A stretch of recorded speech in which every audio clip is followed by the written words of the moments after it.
कि उन्होंने बहुत ज्यादा मुश्किल क्रिएट कर दी है पाकिस्तान के लिए। वो क्या क्रिएट की उन्होंने कि उन्होंने सऊदी अरेबिया और यूएई के साथ रिलेशनशिप बढ़ा लिए हैं और वो इन्वेस्टमेंट करेंगे भारत के अंदर। ने कैस्को नादहिंदगान की तफसीलात जारी कर दी हैं। कैस्को के हुकूमत और शहरियों के जिम्मे वाजबात 543 अरब रुपए तक पहुँच गए। बिजली बिलों की मद में ज़रई नादहिंदगान के जिम्मे मजमूई बकायाजात 411 अरब 81 करोड़ रुपए तक जा पहुंचे हैं। सी पैक महले वकू के लिहाज से गेम चेंजर साबित होगा। सी पैक नवाज शरीफ और सदर शी जिनपिंग के विजन का शाहकार है। वफाकी वजीर मनसूबाबंदी एहसन इकबाल का सी पैक सेमिनार से खिताब। जो मुस्लिम वर्ल्ड है या गल्फ कंट्रीज हैं, वो पहले एक डिलीजन में रहते थे कि यार नहीं, हमें पाकिस्तान से बहुत फायदा है, इसलिए पाकिस्तान की हमें मदद करनी चाहिए। अब आपका रिलेशनशिप सऊदी अरेबिया और यूएई से क्या है? आप कर्जदार हैं उनके।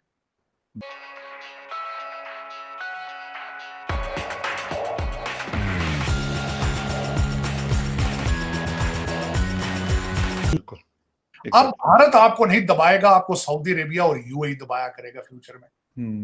एक खबरदार भारत की तरफ देखा तुमने। Yes, exactly. तो ये उनकी स्ट्रेटजी थी और उसमें वो कामयाब रहे। अब दूसरी तरफ देखते हैं कि आपके हालात क्या है। जी बिल्कुल। आपके किसी लीडर के मुंह से अगर मैं गलत हूं तो मुझे करेक्ट कीजिएगा। किसी लीडर के मुंह से, किसी किस्म का लीडर, चाहे कोई लीडर यूनिफॉर्म में है चाहे बगैर यूनिफॉर्म, कभी किसी ने मेक इन पाकिस्तान की बात की है? कभी किसी ने कहा है कि less digitise Pakistan, digital Pakistan का ख्वाब दिखाया आपको उसने? ठीक नहीं। उन्होंने वो तोहफे नेशनलिज्म के दे रहे हैं, आप अपनी कौम को कर्जों के तोहफे दे रहे हैं, जो साथ ही वो कर्जे जो लेने वाले हैं वो लंदन और दुबई लेके पहुंच जाते हैं। यस, ये फर्क है। और दूसरी बात ये है कि हमारा फोकस ही नहीं है। हमारा जो आपके फैसले करने वाले हैं उनके बच्चे लंदन दुबई और बैठे हैं अमेरिका के अंदर। बिल्कुल। और जो मैंने बातें कर रहा हूं फखर भाई, उनमें कोई भी नई बात नहीं है। हर पाकिस्तानी को पता है कि उनको मार कहां से पड़ रही है, उनको कौन लूट रहा है और उनके लीडरान कहां बैठे हैं, उनके बच्चे कहां। देखिए, मैं सबसे पहले तो इनके तीनों विजिट जो आपने इब्तदाइया में कही है, मैं उसको थोड़ा सा डिफाइन करना चाहूंगा। और मोदी जी के बारे में आप चाहे जो मर्जी सोचे पाकिस्तान के अंदर, इसमें कोई शक नहीं, उससे कोई फर्क नहीं पड़ता। सबसे बड़ा तोहफा उन्होंने जो भारत को दिया है वो नेशनलिज्म का तोहफा दिया है। उन्होंने नेशनलिज्म को प्रमोट किया। जब नेशनलिज्म कौम के अंदर प्रमोट होता है तो कौम उभरती है, वो प्रोड्यूस करते हैं, सब सारे मिलकर प्रोड्यूस करते हैं।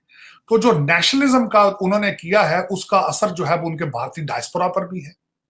अमेरिका के अंदर बड़ा स्ट्रॉन्ग डायस्पोरा है उनका, क्योंकि quality of education Indian institute of technology के लोग पढ़ के आ रहे हैं और पूरी दुनिया पे छा जा रहे हैं। अब तो उन्होंने दुबई में उसकी ब्रांच खोल दी है। बिल्कुल। तो जब वो सारे नेशनलिस्ट मूव निकलेंगे बाहर तो इनकलाब आएगा। और जो वो आजकल क्योंकि जियो इकोनॉमिक्स की बात है तो फिर वो जियो इकोनॉमिक्स के आप उनके सूरत हाल देख रहे हैं। मैं इसके बाद इस पे आता हूं, कंपेयर करता हूं इसको। आप जो आपने मुझे कहा कंपेयर किया जाए इसको पाकिस्तान के साथ, लेकिन सबसे पहले मैं ये जो तीनों दौरे आपने कहा, आपने फरमाया कि अमेरिका, फ्रांस और यूएई, इनमें मुश्तरका चीजें क्या है? इन सब के अंदर मुश्तरका चीजें हैं मेक इन इंडिया। क्योंकि जब अमेरिका पहुंचे, वो अमेरिका के अंदर उन्होंने जब जेट इंजन की बात की तो वो भी उन्होंने कहा मैन्युफैक्चर भारत में होंगे। बिल्कुल। उसके बाद जब और यहां पे भी उन्होंने प्रमोट किया चीजों को, अपनी भारतीय प्रोडक्ट्स को। उसके बाद जब वो फ्रांस जाते हैं वहां भी प्रमोट करते हैं मेक इन इंडिया। राफेल तैयारे भी बनेंगे तो इंडिया में बनेंगे। आप 2 दिन पहले यहाँ मुंबई में बन रही है। दूसरा, उन्होंने एक तो डायस्पोरा को प्रमोट किया फ्रांस के अंदर, वो इस तरीके से कि वहां पे पहले भारतीय जो स्टूडेंट जाते थे वो अपनी डिग्री लेने के बाद 2 साल रुक सकते थे, अब वो 5 साल रुकेंगे। बिल्कुल। वहां पे उन्होंने यूपीआई को प्रमोट किया, भारतीय करेंसी को प्रमोट किया। जब यूएई में पहुंचे वो, तो वहां पे भी उन्होंने ट्रेड की बात की, यूपीआई की बात की। तो ये तीनों चीजें, तीनों जगहों पे ये तीनों चीजें मुश्तरका थी। अब उसके बाद अगले स्टेज पे जाते हैं। 3-4 चीजें कंक्लूड उसके बारे में ये करूंगा। डिफेंस को उन्होंने प्रमोट किया, डिफेंस मैन्युफैक्चरिंग को प्रमोट किया, क्योंकि उनके इरादे हैं कि भारत जो है वो अफ्रीका में अपना असला बेचेगा जहां पहले वो रशिया बेचता था। बिल्कुल। तो ये बात। अब उसके बाद जो दूसरी चीज उन्होंने प्रमोट की है वो अपने भारत के अंदर टेक्नोलॉजी को प्रमोट, टेक्नोलॉजी ट्रांसफर की बात की। एग्जैक्टली। एक ये बात की। फिर भारतीय करेंसी प्रमोट की। उसमें भी नेशनलिज्म बिल्कुल। नजर आ रहा है। यूपीआई प्रमोट किया, उसमें भी नेशनलिज्म नजर आ रहा है।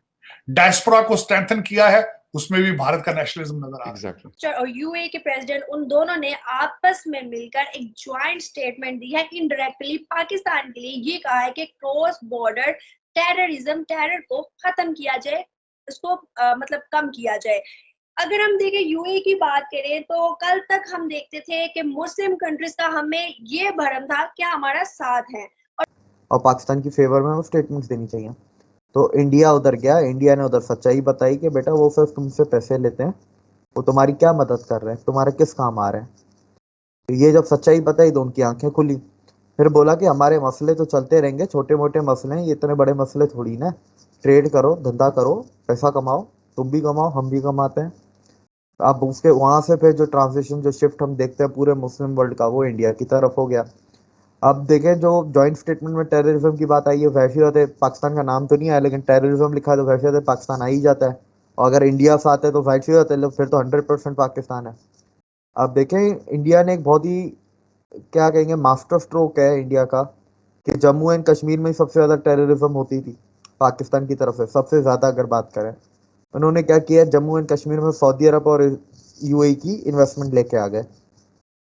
कल अगर कुछ भी होता है जम्मू एंड कश्मीर में, इंडिया से पहले सऊदी और यूएई पाकिस्तान को बोलेंगे। इंडिया को उनको बोलने की भी जरूरत नहीं है, इंडिया के बोलने से पहले वो पाकिस्तान को सुना देंगे, क्योंकि उनके पैसे खतरे में आ गए ना, उनकी इन्वेस्टमेंट खतरे में आ गई। मैं आपको इसका एक छोटा सा एग्जांपल और दे देता हूँ कि यूएई और सऊदी की इन्वेस्टमेंट को इंडिया किस तरीके से पाकिस्तान के अगेंस्ट यूज कर रहा है।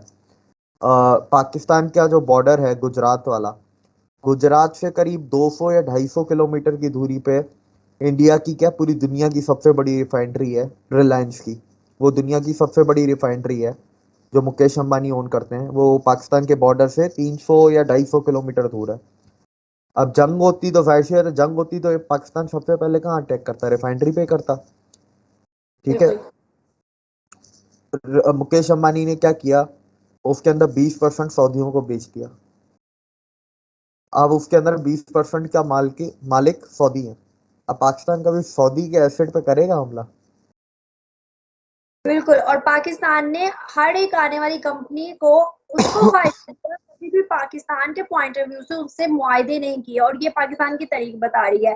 दूसरी जानिब अगर हम देखें तो दीपक मुझे बताइएगा कि हम देखते हैं कि प्राइम मिनिस्टर नरेंद्र मोदी को ऑलमोस्ट 16 कंट्रीज से हायर सिविलर का अवार्ड दिया गया है, जिसमें से ऑलमोस्ट 7 कंट्रीज मुस्लिम्स हैं।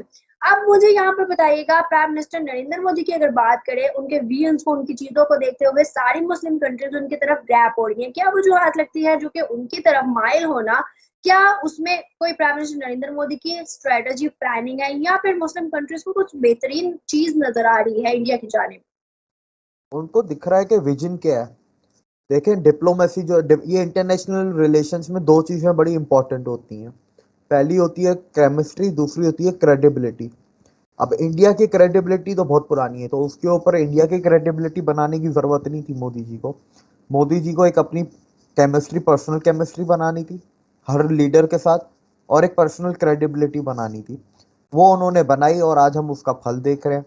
वो चाहे दुनिया का किसी भी मुल्क और किसी भी हेड ऑफ स्टेट से हो, सिर्फ चाहे मुसलमान मुल्क हो, चाहे वेस्ट के हों, चाहे ईस्ट एशिया के हों, वहां से आप देखें ना, मोदी जी ने जो बैलेंस किया है ना, अगर इश्यूज को बात करें, फॉर एग्जांपल इजराइल और फलस्तीन का इशू को देख लें, मोदी जी ने किस तरीके से बैलेंस किया है कि इजराइल के जितने भी लास्ट 9 साल में यूएन में रेजोल्यूशन आए, हर रेजोल्यूशन पे इजराइल का साथ नहीं दिया।